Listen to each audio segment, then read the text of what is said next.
Hey there, Simone here, bringing you another DancePlug exclusive, sitting right here to the one and only Paul Becker. He is like one of the most amazing choreographers in the world. Come on, take it. I'll take it. So tell me, how did you do it? Well, I started out as a dancer, as actually a break dancer. And at the age of 12, I kind of followed some girls into a dance class. And the teacher kind of scooped me up into all styles. And from then on, I performed in Vegas. I moved to Vegas when I was a teenager, around 17 years old. And then I moved to Vancouver to train acting and train dance and be on film. I wanted to do movies. And I started assisting a choreographer, and I realized I was enjoying it and loving the process of being a choreographer. And I got a job as a dancer on a commercial opposite Kate Beckinsale, and I was doing a salsa piece with her, and the choreographer didn't show up. So I was like, I'll do it. Hey. And they hired me as a choreographer.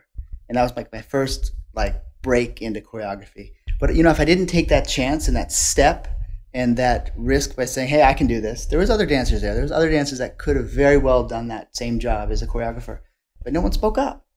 So I spoke up, I got the job, and that was my first gig.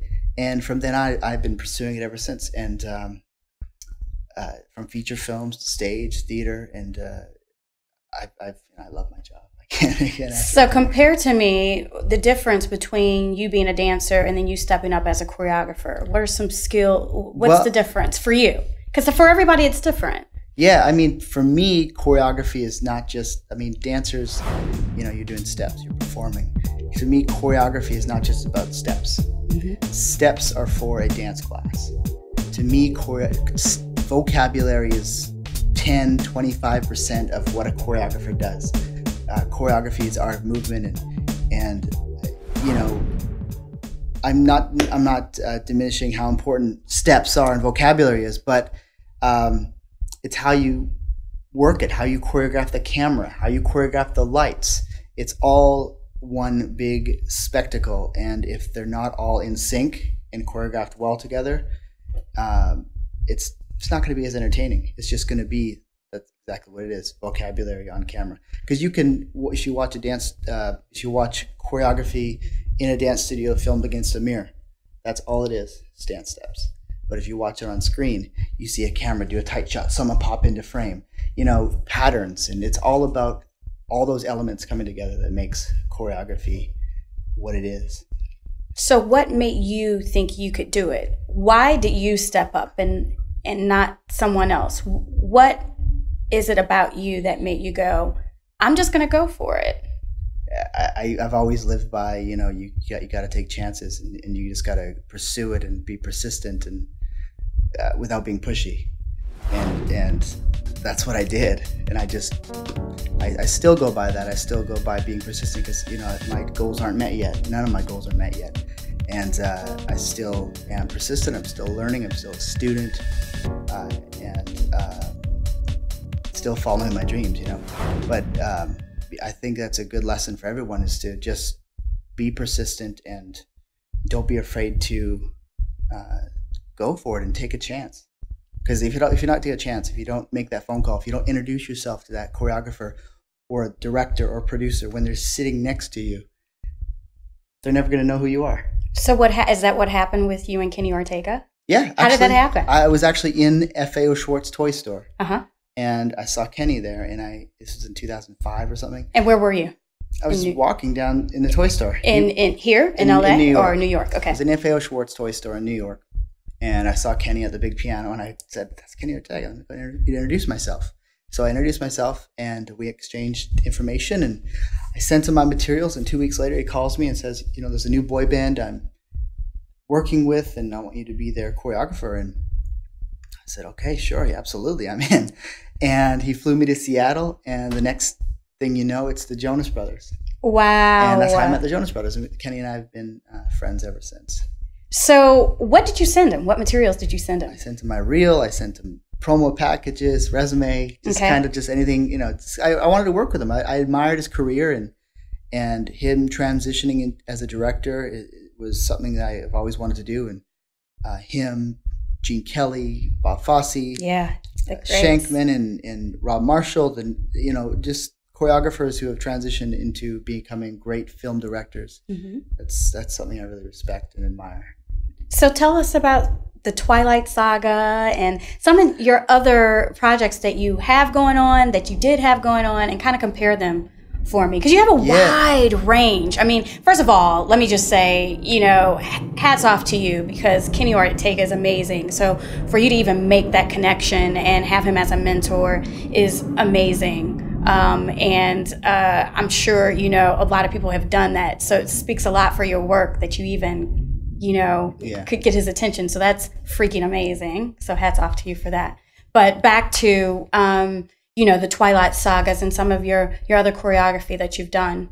Yeah, I have a bunch of things coming out. I on DVD right now is Mirror Mirror, the Julia Roberts film. And I got to do a big epic giant spectacle of production number at the finale of the show. We even used CGI and multiplied bodies and amazing costumes, great set design. It was a big budget movie. Twilight was another big budget movie, but less dancing involved. It was just a high profile thing to be involved in. Absolutely. And I got to work with Bill Condon again. And early on in my career, I was a dancer in the movie Chicago, Rob Marshall directed, and Bill Condon wrote. And Bill Condon ended up hiring me as fast forward 10 years, and Bill Condon's hiring me, or more than 10 years, but he's hiring me as a dancer, as a choreographer for Twilight.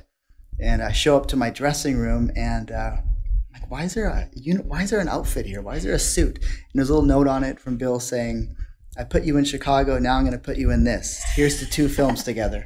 And so he put me in Twilight as well. Fantastic. A bit part, but I got to be in it. It was nice of him. It was a nice gesture, and it was great to work with him. Awesome. And so what did you do for Twilight, and specifically, and how can you compare that to some of your other choreography gigs? Well, a lot of times with film and TV, sometimes you're working with actors and you're working with non-dancers. Correct. So I was doing, there was a couple scenes in Twilight. There was one big swing dance number where I designed a Steadicam pass through the crowd.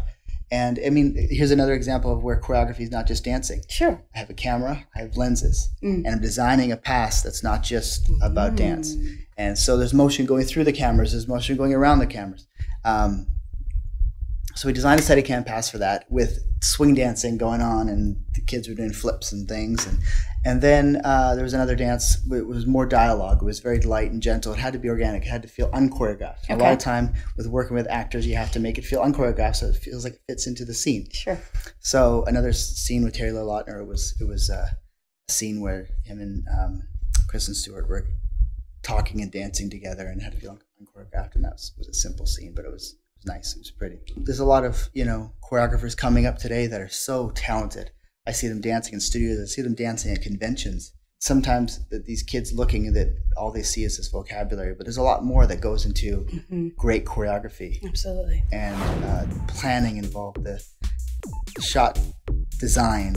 When I choreograph a film, I don't just make up the steps. I design the camera angles. I do a map of where the dolly's going to go, where the techno crane's going to go, how many cameras do we have, what lenses do I want to use for this shot. I shoot it beforehand. I make sure that it's going to work on the day, so it's seamless. So I have different sections I want to shoot. So it's a whole method to it. There's a lot of prep that goes. You almost got to be a photographer and a director at the same time. To be a really great film and TV choreographer, I'm not saying I'm great, because there's many people that are great as well, but to be a really great film and TV choreographer, you have to think like a director. And I had the opportunity when I was young seeing Adam Shankman work, and I saw him choreographing Dudley Do Right. I visited set as some friends of mine were dancing on it, and I was watching him work, and he was directing that. I was like, wow, he's directing this. He's not just choreographing this, he's directing this. And that inspired me. That really inspired me to know that, hey, a choreographer can transition into that. And because I'd gone to film school, and I dropped out of film school because I was learning so much on set. My school was being on set, asking the camera operator, how do you do that? How do you steer the techno crane head? How do you how does that work? What is that? Why do you do that? Asking questions. ask questions. That's the biggest thing as well. Asking questions. There's no stupid questions. No stupid questions. Just stupid people. Just stupid people. That's right. That don't ask the stupid questions, right? So tell me a little bit about your technique that you use in the Muppets and how that was different. Well, Muppets, it was actually a puzzle putting Muppet choreography together, because a lot of times there's two ways they go about it. They roll around on like carts on the ground. Mm-hmm. And also there's platforms, and that's what I was usually using, was the platforms. So we have to map out the platforms for the humans to stand on so the puppets can go around. So there's lots of limitations going on. But man, that was a dream job. I got to work with Kermit and that was cool. That was cool. And Michael Rooney did a really good job with the latest feature as well, the Muppet movie. Yeah. Yes. Yeah, I was happy to see that. That was fun. Awesome. So how does that compare to the projects that you have upcoming now? And what techniques do you think you will use or can use from your past experiences? Well, right now I'm filming I'm about to film a feature film musical called Stage Fright. And I describe it as kind of like a Rocky Horror Picture Show meets Diary of a Wimpy Kid. That's pretty cool. Yeah, the director found a really cool way how to make a scary movie hilarious, and it takes place on a camp with a bunch of kids, and big musical numbers and lots of fun, and it's really dark at the same time. It's very clever, so I'm really excited to start that. I start that next week. Cool. So tell me then a little bit about your journey, and how does it work when you're not working, or is there ever a time where you're not working? Do you ever have to submit to stuff, or do people just come to you? Well, as a choreographer, I started out sending my materials out to producers. Okay. Just doing it on my own. I had an agent. But I would send my stuff out all the time, just send packages out and stuff like that. And I would get calls sometimes, and sometimes I wouldn't. But I stayed persistent at keeping my name out there when I was starting out. I just wanted to put my name out there, and producers started me. And I've even snuck into film sets. I like one of my first choreography jobs for a movie. I had found out there was a movie coming into town, and it was at Lionsgate Studios in Vancouver, and it was when Lionsgate Studios was there, and I wanted to be the choreographer on this film. So I walked up to the security guard and I said, "Hi, I'm here to give this to David Winkler." And they said, "I'm sorry," David Winkler was the producer, and they said, "I'm sorry, you can't go in there, you don't have an appointment." And I said, "Well, you want to give it to him?"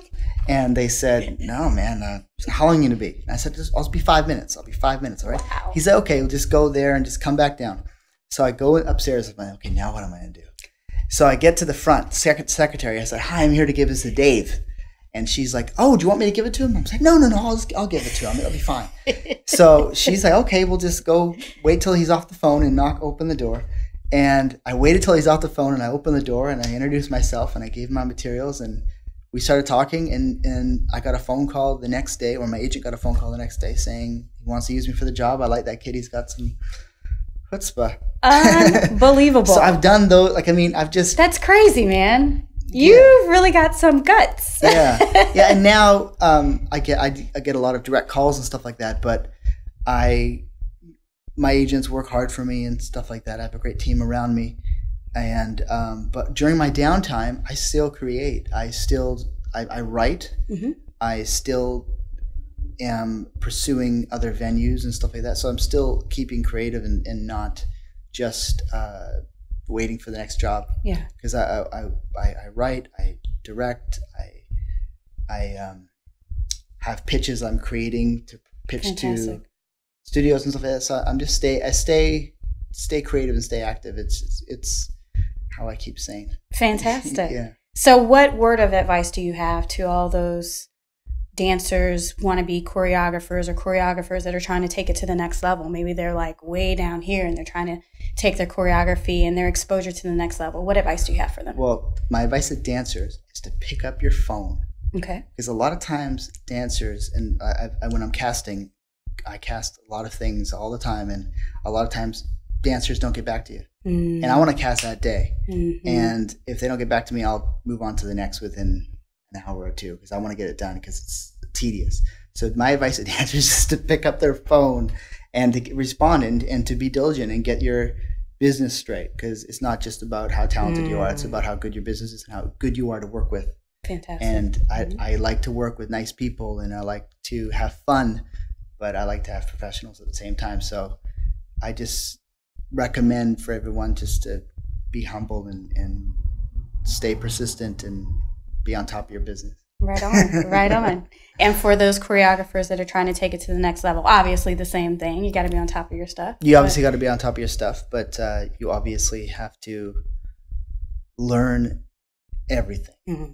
Learn what it takes to be a stage choreographer, how to pull focus with lighting, how to tell a story on stage, how to tell a story on film. Experiment. Take your own camera outside. Take it wherever. And shoot your own choreography, but shoot it. Don't just shoot it in a creative way. Shoot it in a way you can tell a story. There's so many things you can do with today's technology and cameras that are available that you can be teaching yourself. There's online film schools you can go to. So I think that's really taking it to the next level. Is doing your research and homework and getting good at things that you're not just good at. Because a lot of choreographers are great at vocabulary, but they're not so great at filmmaking. Yes, absolutely. Well, it has been a pleasure, Mr. Becker. You too. Thank you so much. Thank you. Hey, don't go anywhere. Stay plugged in.